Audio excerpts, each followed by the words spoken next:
राधे राधे। आप सभी भक्तजनों को हमारी ओर से राधे राधे। सभी स्वस्थ रहें और भगवान का नाम लेते रहें और जीवन में आनंद से रहें। आज हम सत्संग में श्रवण करेंगे कि मन की शांति सबसे बड़ी शांति। जिसका चित्त अशांत रहता है ना, वो बड़ा बेचैन रहता है, क्योंकि शरीर से कर्म करने वाला चित्त होता है हमारा। वह चित्त यदि शांत रहता है तो सुख का अनुभव करता है, और अशांत चित्त दुख का अनुभव करता है। चित्त दो प्रकार से शांत होता है, एक दूसरों से और दूसरा अपने से। दूसरों से हुई अशांति को दूर करने के लिए एकांत सेवन करना चाहिए। एकांत में बैठे कि आज हम किस बात पर परेशान हो रहे हैं, कौन सी बात हमें परेशान कर रही है। एकांत में उस पर विचार करें। दूसरों के संसर्ग में नहीं आना चाहिए। जितने हम भीड़ में जाएंगे उतने परेशान रहेंगे। वो मन शांत करेगा, वो मन नहीं। जितनों की बात हम सुनेंगे हमारा मन उतना ही अशांत रहता है। एकांत में रहें और अपने मन को शांत करने की सोचें। सुख जगत के किसी प्राणी या पदार्थ में नहीं है। सुख मन की शांति में, मन की प्रसन्नता में। वो मन की शांति और मन की प्रसन्नता जिस परिणाम में जगत से मुंह मोड़कर भगवान की ओर झुकेगा, उसी परिणाम में बढ़ेगी। ये मन को हम संसार में जितना लगाएंगे उतना हमारा मन अशांत रहता है। वो मिल जाए तो मैं सुखी हो जाऊं, ये मिल जाए तो मैं सुखी हो जाऊं। ये कहीं शांत हो ही नहीं सकता। जितनी हम अपनी इच्छाएं बढ़ाएंगे उतने हम दुखी रहेंगे, उतने हम परेशान रहेंगे। संतोष रहना सीखो। मन और इंद्रियों के भोगों का त्याग करना सीखें।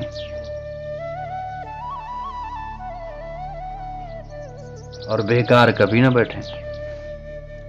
बहुत से लोगों को बेकार बैठने की आदत होती है। कुछ न कुछ काम में लगे रहना चाहिए। बेकार बैठेंगे तो सोचते रहेंगे इसके बारे में उसके बारे में, मन हमारा अशांत रहेगा। इसलिए मन को कुछ न कुछ काम में लगाना चाहिए। या तो कोई उद्यम करो, जगत के लिए उपयोगी काम करो, जगत की सेवा करो, अथवा ईश्वर की भक्ति करो, परंतु कभी बेकार न बैठो। आत्मचिंतन करना भी एक कर्म है। अकेले में बैठो, भगवान का ध्यान करो, कहो आज मुझे इतने वर्ष बीत गए हैं और एक दिन जैसे लोग संसार छोड़ के जा रहे हैं, एक दिन हमें भी जाना होगा। तो मैंने क्या क्या तैयारी कर रखी है, कितना मैंने भगवान का नाम लिया, कितना मैंने दूसरों का भला किया है। अपने मन में विचार करें कि मैं क्या लेके जाऊंगा। इतना समय बीत गया है, धीरे धीरे धीरे धीरे उम्र बीतती जाती है। और आत्मचिंतन करें, यह भी कर्म है। बैठ के अगर तुम आत्मचिंतन कर रहे हो ना, भले ही आप हाथ से कोई कार्य नहीं कर रहे हो, मन ही मन आत्मचिंतन कर रहे हो, भगवान का नाम ले रहे हो, वो भी कर्म है। बैठ के भगवान का नाम करना, भगवान का जाप करना, भगवान के नाम में मन को लगाना, ये भी तो कर्म है। जब कोई शारीरिक कर्म नहीं होता है तो एकांत में बैठकर इस कर्म को करना चाहिए। दूसरों की निंदा कभी ना करें। आदत हो गई है लोगों की दूसरों की निंदा करनी। शास्त्र में हर जगह बताया गया है कि कभी किसी की निंदा न करें, दूसरों की बुराई न करें, दूसरों की बुराई की इच्छा भी न करें, और दूसरों की बुराई देखकर प्रसन्न मत होए। बहुत से लोगों की आदत होती है, किसी का थोड़ा बुरा हो गया बड़े प्रसन्न हो जाते हैं। कभी ऐसे खुश न रहें, क्योंकि समय लौट के आता है। आज जो उसके साथ हुआ है कल मेरे साथ भी हो सकता है। और किसी का बुरा देख के प्रसन्न क्या होना। प्रभु पर विश्वास कर। जब तक जीव तब तक कुछ न कुछ कर्म करते रहें, भगवान का नाम तब भी लेते रहें, लेकिन बेकार कभी न बैठें। दान करने की बात कही है। दान केवल रुपया पैसे का ही नहीं होता है। बहुतों के पास रुपया पैसा नहीं होता तो फिर क्या वो दानी नहीं है? दान क्या है? जो तुम्हारे पास है उसका दान करो। शक्ति है तो शक्ति का दान करो, साधन है तो साधन का दान करो, संपत्ति है तो संपत्ति परोपकार में लगाने का दान करो। इसी का नाम सेवा है। अगर तुम पढ़े लिखे हो ना तो दूसरों को पढ़ाओ। जो कमजोर हैं वो भी एक दान है। धन हो तो उसमें समाज की आवश्यकताओं की पूर्ति करते हुए सेवा करो। बुद्धि विशेष हो तो भोले भटकों को मार्ग बताओ। कोई संसार में आसक्त है, भगवान का नाम कभी लेता नहीं, उसे भगवान से जोड़ो, वो भी तो एक दान है। उसे अच्छी बातें बताओ, भगवान का नाम लो, मंदिर बनाओ, गायों का पालन करो, निराधार को अन्न वस्त्र देकर आधार बने। जितना हो सके अच्छा काम करना चाहिए, बुरा काम तो कभी भी नहीं करना चाहिए। जिंदगी में जगत में सत्य प्रिय बोलने वाले बड़े दुर्लभ होते हैं।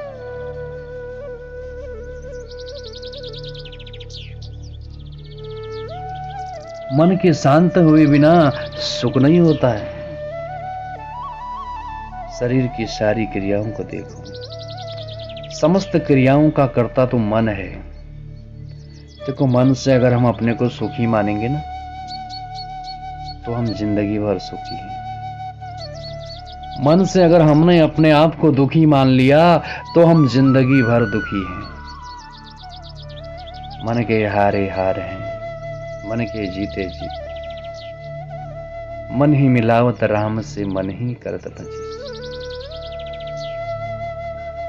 इसलिए स्ट्रांग बने, मजबूत बने। कैसी कैसी विपत्ति लोगों को आती, सहन शक्ति। भगवान से कहो कि मेरे जीवन में कैसी भी विपत्ति आए मुझे सहन करने की शक्ति दो।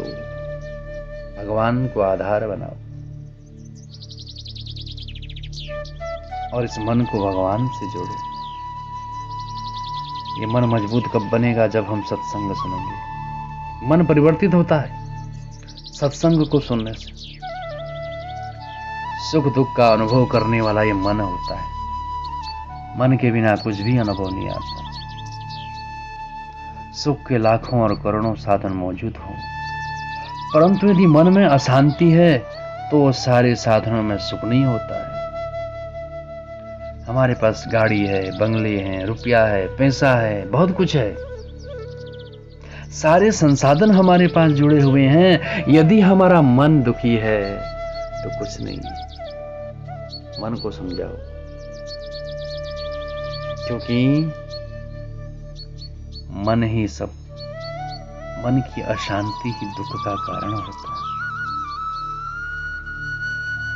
बल्कि अशांत मन से दुखी अनुभव होता है। इसलिए ऐसा प्रयत्न करो कि मन शांत रहे। मन में इच्छाएं उठती हैं, कामनाओं की तरंगें उठती हैं, और जब तक उन कामनाओं की पूर्ति नहीं होती ना, तब तक मन अशांत रहता है। कामना के उठने में एक सेकंड भी नहीं लगता। ये करेंगे, वो करेंगे, सोचते रहता है मनुष्य। उसकी पूर्ति में वर्षों लग जाते हैं। तब तक लाखों दूसरी कामनाएं उड़ जाती हैं। ये कामनाएं शांत नहीं होती। क्या किसी की कामनाएं पूरी हुई है? गरीब का मन कहता है मुझे राजा होना है। राजा होने के पहले अनेक दूसरी कामनाएं खड़ी हुई हैं। इसलिए भाई, प्रयत्न करके मन में जो कामनाएं उठे उन्हें मन ही मन लीन कर दो। सुख के लिए कोई कामना न हो। कामना न करने से ही सुख का अनुभव होता है। जिसका मन सदा कामना रहित और निर्विकार रहता है, उसके लिए सदा सुख, सदा शांति और सदा आनंद है। जिसके मन में अनेकों कामनाएं नहीं, उसका मन ही शांत है। इसलिए मन को बस करना जरूरी। हमारा चंचल मन इधर उधर भटकता रहता है। कभी धन की इच्छा, स्त्री भोग की इच्छा, स्वादिष्ट भोजन की इच्छा, कुटुंब के भरण पोषण की इच्छा, यश तथा मान प्राप्ति की इच्छा। ये पांच जिसमें नहीं होती है, उसे सच्ची शांति नहीं। कहने का अर्थ है, सगे संबंधी और स्नेही लोगों की भूल मत निकालो। उनको उलाहना मत दो। दूसरों से उनकी भूल मत कहो। दूसरों के सामने उन्हें उलाहना मत दो। ऐसा करोगे तो स्नेह और मेल बना रहेगा। मान प्रदान करने से स्नेह संबंध और मेल बना रहता है और बढ़ता है। और आवश्यक सहायता तथा समयानुसार सेवा करने से स्नेह बढ़ता है। अपने से छोटों और अधीन को सुधारने में लगे रहो। भूल हो तो उसे मीठे वचनों से एकांत में उसकी भूल को समझाओ, किंतु तिरस्कार तकरार मत करो। आत्मा तो नित्य मुक्त है। परमात्मा ही शरीर में आत्मा कहलाता है। शरीर तो जड़ है। आत्मा के समीप में रहकर चित्त से क्रियाएं करता है।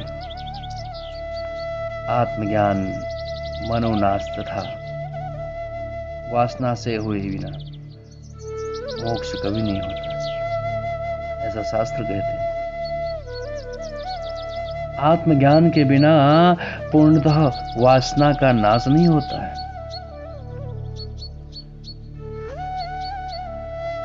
रोज सवेरे रात्रि को सोने से पहले, मध्य रात्रि में जागने पर और सवेरे उषा काल में उठकर सर्वप्रथम प्रभु को ही ध्यान करें, परमात्मा का ध्यान करें। कोई भी क्रिया हम करते हैं तो भगवत स्मरण, भगवत चिंतन होते रहना चाहिए। लोग सोचते हैं हम बुढ़ापे में भगवान का भजन करेंगे। अभी तो हम जवान हैं, अभी तो हम बच्चे हैं, हमें भगवान का भजन करने की जरूरत ही क्या है? अरे बुढ़ापा किसने देखा है? क्या जिंदगी का कोई भरोसा है? सावधान रहें। जब से पता चल जाए भगवान के नाम के बिना कल्याण नहीं है, तभी से उनका नाम स्मरण करना शुरू करें। बुढ़ापे का इंतजार न करें। कितनों को बुढ़ापा आता है और कितनों को नहीं भी आता। बुढ़ापा आ भी गया, तुमने अगर जवानी में भगवान का नाम नहीं लिया है तो बुढ़ापे में कुछ नहीं होता। हो सके तो अभी से करना शुरू करो। उम्र के बढ़ने के साथ शरीर की, मन की स्थिति ठीक नहीं रहती। जठराग्नि मंद हो जाती है, कुछ भी खाएंगे वो पचता नहीं है। कानों से कम सुनाई देता है, आंखों से कम दिखाई देता है, बहुत देर तक बैठा नहीं रहा जाता। माला भी फेरेंगे ना तो हाथ दुखने लग जाता है और नीचे बैठा भी नहीं जाता है, उठा भी नहीं जाता है। बुढ़ापे में शरीर में अनेक प्रकार के रोग हो जाते हैं। इसलिए अभी से जब तक कि शरीर में, इंद्रियों में, मन में शक्ति है, स्फूर्ति है, उत्साह भरा हुआ है, तब तक भगवान के नाम का खूब जाप करो। व्रत नियम करने का समय, व्रत करें, परोपकार करें, लोक सेवा करें, प्राणियों के उपयोगी कार्य करने का यही समय है। तीर्थ यात्रा करने का यही समय है। मन और इंद्रियों के संयम की साधना का यही समय है।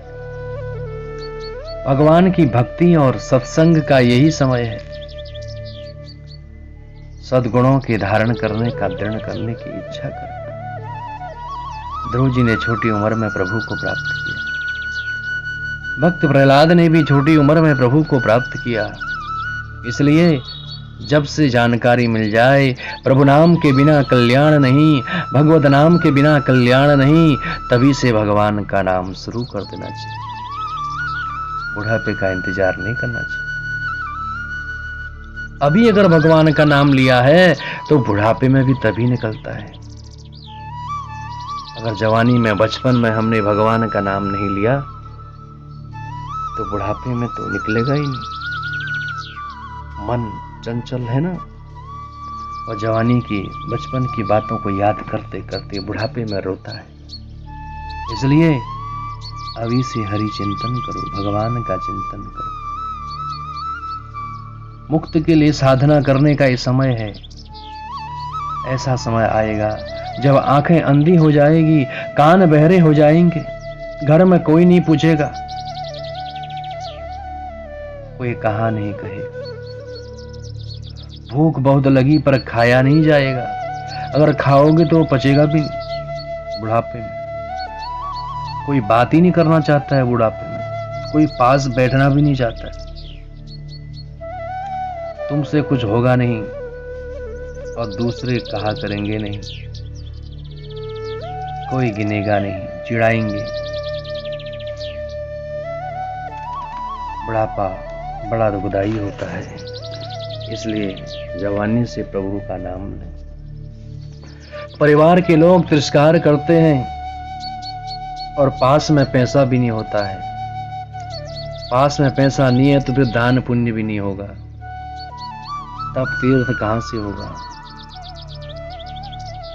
मरने के समय मलमूत्र ठिकाना रहेगा नहीं,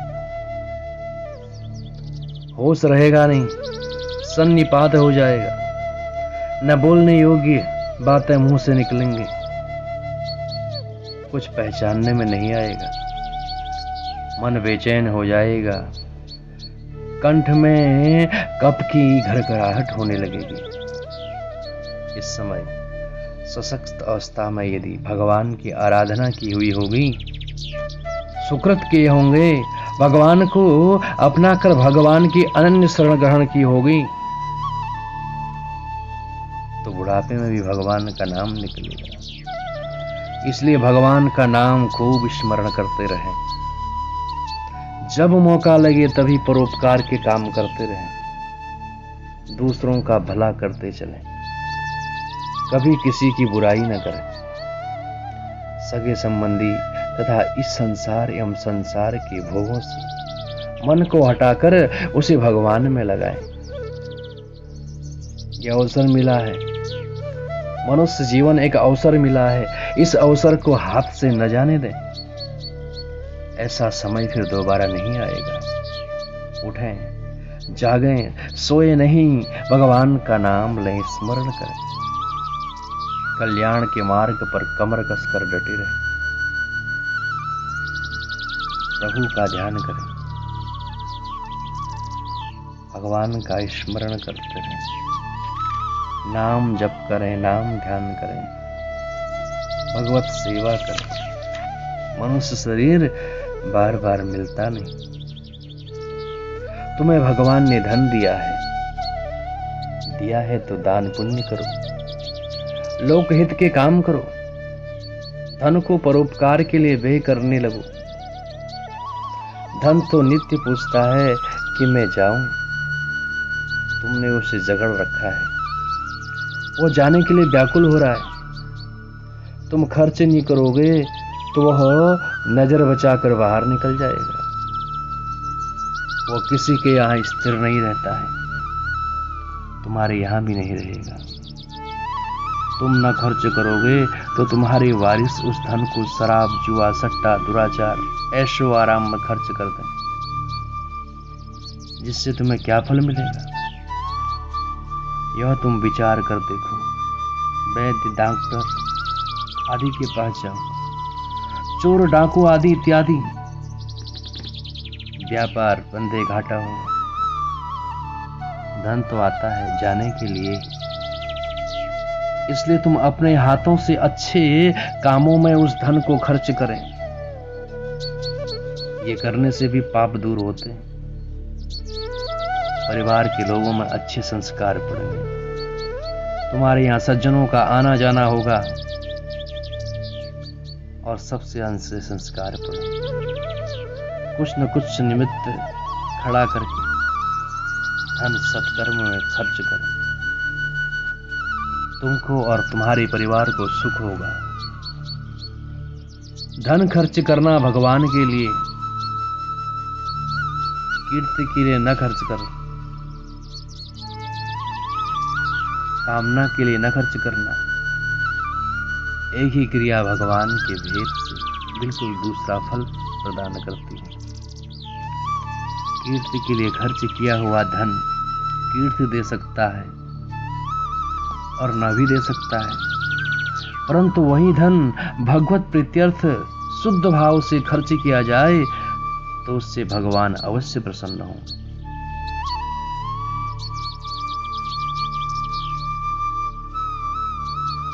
कहने का अर्थ है कि इस प्रकार से प्रभु का भजन ध्यान करें। इसलिए धन का प्रतिदिन किसी न किसी रूप में सदुपयोग करते रहें। जय जय श्री राधे, जय जय श्री राधे, जय जय श्री राधे।